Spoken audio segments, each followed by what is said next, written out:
Hey guys and gals, hope you all are doing well. Today's topic I wanted to go over how slow should I run my recovery runs. A lot of people ask this question, and of course every athlete is different in terms of their overall fitness level, their maturity, their experience, but generally you want to run about 3 minutes slower per mile, slower than your 5K pace, or about 2 minutes slower than your marathon pace while you're out training on doing easy runs. For example, for me, my personal best of the marathon's 5:19 mile pace.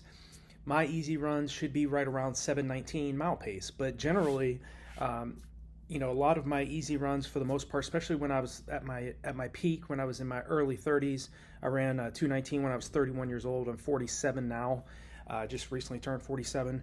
And so obviously the older you get, the slower you do want to recover and run easier and slower on those easy runs. But again, regardless of what age you are, you definitely want to make sure that you continue to train below your goal race pace so that, again, you get to a point where you run more effectively, more efficiently over your race distance.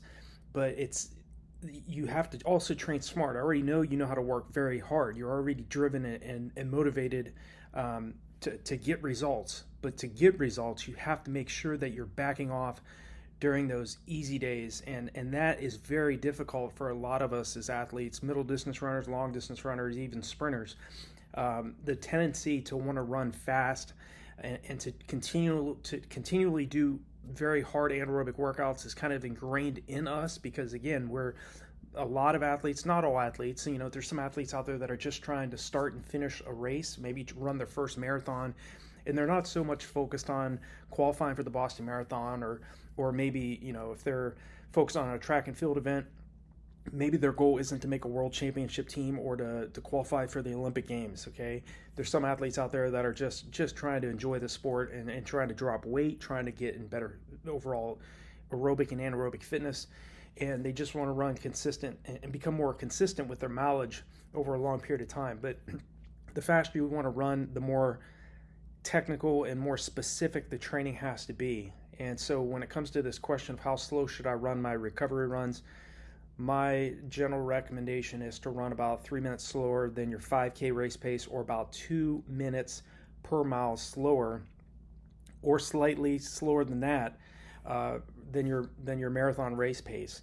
Again, all of the recovery, all of the general benefits of your hard training occurs within the rest period. Okay, this is what is so difficult for so many of us who are continually driving and focused on running faster times, don't always pay attention to. Okay, so the real benefits of the hard training that you do occurs during the rest cycle. Okay, so after you're immediately, there's a term for this called supercompensation.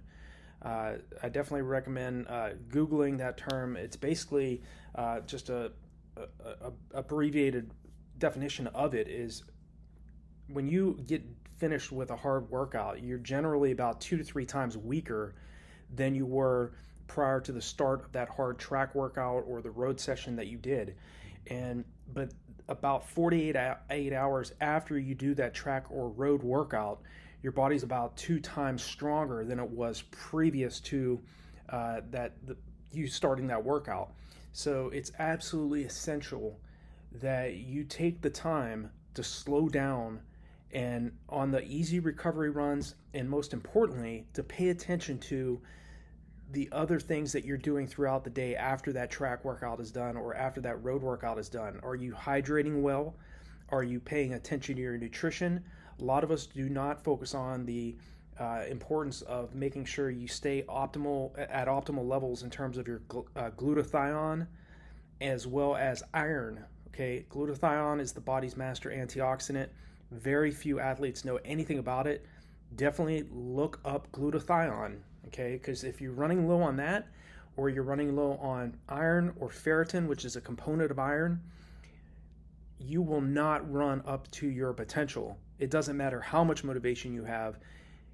Low levels of iron, or if you become anemic, or you're running low on glutathione, your body's ability to transport oxygen and your overall cellular health is not optimal, and it's going to be very, very hard for you to not only perform at a high level in terms of your races, but it's going to be very hard to stay consistent in terms of your anaerobic workouts and recovering effectively when it comes to your preparation.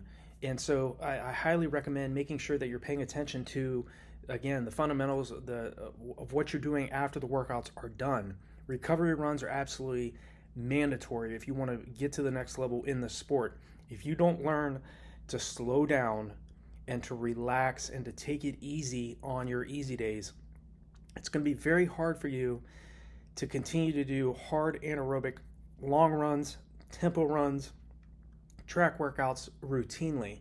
So this is very, very important. This is a very important question of how slow should I run on my recovery runs. Again, every athlete's different. There's some athletes, I trained with a guy named Ryan Kirkpatrick when I was with the Army World Class Athlete Program, and Ryan was a 13:19 5,000 meter guy, and Ryan would run at like 6-minute mile pace on his easy days.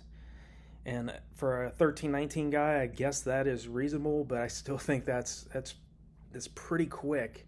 Again, he should be running around about 3 minutes slower than his 5K race pace.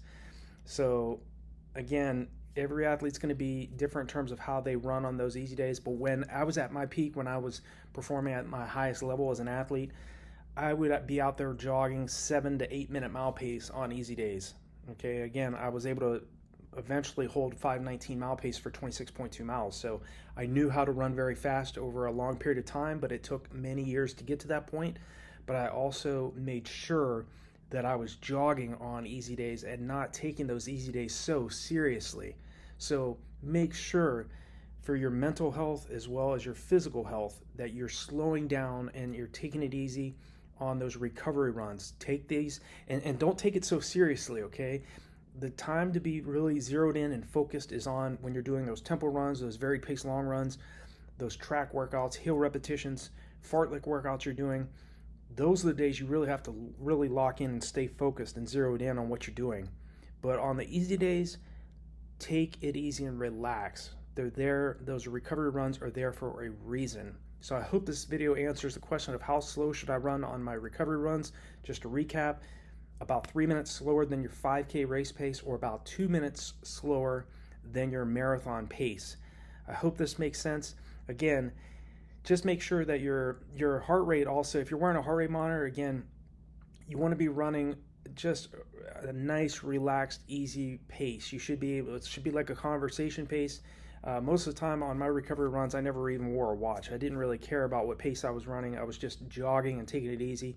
The times when I would wear a watch would be on, obviously, if I was doing track workouts or if I was doing tempo runs and I wanted to aim to hit those kilometer splits or mile splits in a specific time per split. I would wear my heart rate monitor or wear a watch during those particular times. So if you have any other questions about this topic, feel free to leave me a comment below. Like and share these videos. It really helps the channel grow, and I really appreciate the support that all of you give to this channel. Also, if you're looking to get to the next level in your chosen sport, in your chosen event, definitely check out the resources on RunDreamAchieve.com, as well as below all of my videos. They're there to help take you to the next level in your training. So I wish you all the best, and I'll talk to you all in the next one.